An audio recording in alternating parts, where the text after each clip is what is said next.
Достар, сәлем. Бүгінгі видеода екі смартфон туралы айтылады. Ол Pura 70 және Pura 70 Pro. Pura 70 Ultra қайда десеңдер, мен сіздерге айтайын. Ол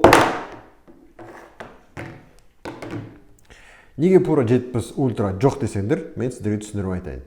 Мәселе бағада. Мысалы қараңдар, Pura 70 бағасы 300 мың теңгеге жақын. Pura 70 Pro'ның бағасы 400 мың теңгеге жақын. Ал Pura 70 Ultra'ның бағасы 550 мың теңге.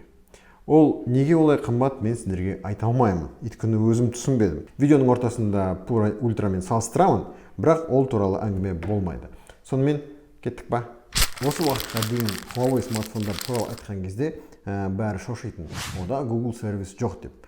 Естеріңізге түсірейін, 2020 жылдан бастап Huawei смартфондарында Google сервис болмады. Яғни YouTube-қа сіз оңайлықпен кіре алмайсыз. Жаңағыдай көптеген программалар істемейтін, көптеген жаңағыдай программалар жаман жұмыс істейтін көп адам байқалмайды. Бірақ сол санкцияның арқасында Google-дың күші керемет екен сонда ғана байқалды.